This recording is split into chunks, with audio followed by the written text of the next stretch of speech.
Je me demande toujours comment commencer parce que je ne sais pas où ça a commencé.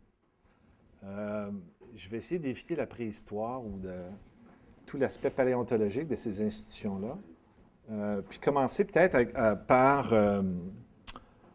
là où on est le plus concerné. À mon avis, en ce moment, on est à la croisée des chemins. Il y a deux chemins. Il y a un chemin qui mènerait à poursuivre la façon dont on fonctionne, la façon dont on vit, la façon dont on consomme, la façon dont on se déplace. Et la croisée de l'autre chemin, c'est de changer tout ça, changer notre façon de vivre, changer nos relations, changer notre relation avec la nature, changer la façon dont on fait du développement économique, du développement urbain. Et cette croisée des chemins est plutôt violente. Et elle, à mon avis, elle va être de plus en plus inquiétante aussi. L'autre équation là-dedans qu'il faut mettre, c'est l'équation du milieu des coms et de la mise en marché. Qu'est-ce qu'on met en marché? Qu'est-ce qu'on fait comme produit? Qu'est-ce qu'on propose? Qu'est-ce qu'on propose aux touristes, aux consommateurs? La qualité, la réflexion, la profondeur. On parle d'image de marque, mais on parle d'un certain type de branding aussi. La notion de branding change. Des entreprises comme Loblaw sont des champions de biologique. Les gens sont plutôt cyniques. Alors, c'est un peu dans ce contexte-là qu'on a réfléchi pour se dire, aussi dans le contexte de Montréal, qu'est-ce qui distinguerait Montréal si on disait qu'on voulait mettre un projet nouveau qui contribuerait à distinguer Montréal sur la plateforme internationale. Et une autre équation que je vous proposerais, c'est la suivante, c'est que Montréal est une ville, comme on dit, puis ça, c'est Charles Lapointe le dit sur toutes les tribunes, une ville créative.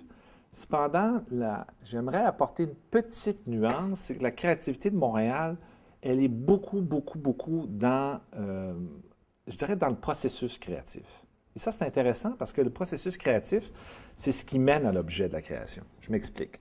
On est très fort dans la production de shows, à quelque niveau que ce soit, parce que le processus créatif, la consultation, les équipes multidisciplinaires, ça s'est développé partout et graduellement, ça se développe même du volet architectural.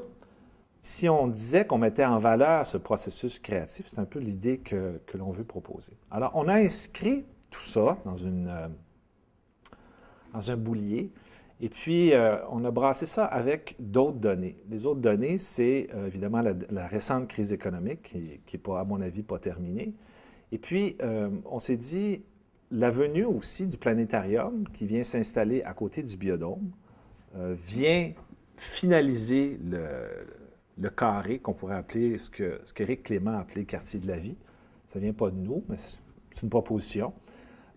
Et par ça, qu'est-ce qu'on entend? On entend qu'un plan d'affaires, plan de vie, c'est ce que je disais tantôt, c'est maintenant du développement économique, s'il n'y a pas une résonance au niveau du développement social, le développement local, l'emploi local, s'il n'y a pas une considération en termes d'intégration des communautés, etc., c'est un développement économique, à mon avis, qui est voué à l'échec. C'est pour ça qu'on a appelé ça un plan de vie, puis on n'est probablement pas les premiers, ni les derniers. Ce qu'on propose, c'est finalement, on a aussi l'autre petite mise en contexte que je fais, c'est on s'est réunis, il y a 600 employés dans les institutions du Muséum de nature, et puis on s'est rencontrés pendant quelques mois pour définir un manifeste. Le manifeste, une révision d'une mission, mais un buy-in de tout le monde. Et puis, si on résume en une phrase, c'est accompagner l'humain pour qu'il vive mieux la nature. On est des institutions spécialisées dans la nature. Il y a un objectif, il y a un enjeu majeur au niveau de la biodiversité. Et puis, si je vous résume, la biodiversité, dans un mot, c'est la vie. Et puis, le changement de comportement qui se fait par la visite, par le fait que les gens viennent pour l'information, pour l'éducation, pour une expérience de visite. Et on veut transposer ça dans une expérience beaucoup plus émotive ou sensorielle, sans laisser de côté le ludique, sans laisser de côté le scientifique, bien sûr. Et qu'est-ce que je veux dire par changer de comportement face à la nature? Vous le faites tout le temps. Quand on voit un papier par terre, est-ce qu'on le ramasse? Et puis, quand j'étais à Porto Alegre pour donner une conférence il y a quelques années, justement, en développement social, c'est quelqu'un de l'ONU qui a posé cette question. Elle dit, est-ce que c'est un problème génétique que nous avons? Est-ce que c'est parce qu'on ne réalise pas? On dit, c'est pas moi qui ai échappé le papier. Donc, c'est pas mon papier, donc je n'en suis pas responsable. Cependant, si on constatait qu'on est des êtres biologiques qui faisons partie de la nature, on n'hésiterait même pas à ramasser, puisque C'est évident. C'est évident qu'on ne peut pas le laisser par terre. Et ça prend toute une absorption de compréhension que j'en fasse partie de la nature. Et comment je fais pour comprendre que je fais partie de la nature? J'ai des expériences sensorielles, évidemment, informatiques, scientifiques, mais sensorielles très fortes qui font que je ne me sens pas du tout détaché de ce qui est autour de moi. Alors, ce qu'on propose, très modestement, c'est de créer une nouvelle façon de vivre. Inspiré des dernières données que je vous ai dit, le lien qui nous attache à la nature.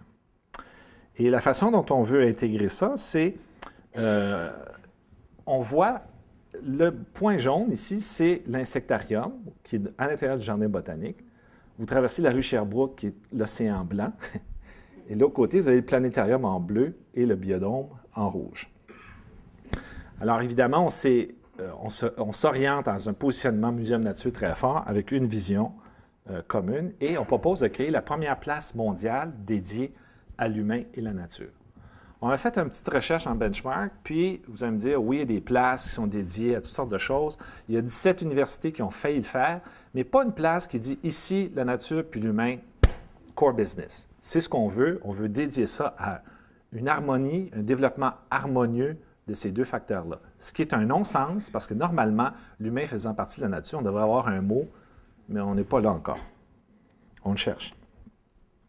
Pour ce faire, on a 5 projets et on a un parcours qu'on propose. Éventuellement, on travaillerait sur un parcours qui inclurait complètement le territoire, la Rio. Et il y a un comité conjoint qui a été créé, Muséum Nature à Rio, avec André Gault et son équipe, pour regarder la planification, la faisabilité, etc. Mais la première place dont je vous parle, c'est le lien entre, la première partie, entre l'insectarium et qui va jusqu'au planétarium, biodôme, et qui va après s'attacher au métro. Donc, si on pourrait parler d'une place linéaire qui lie les 4 institutions dédiées aux sciences de la nature et puis qui s'intègre finalement, qui crée la plus grande... En fait, les muséums de nature, c'est la plus grande concentration d'institutions dédiées aux sciences de la nature au Canada.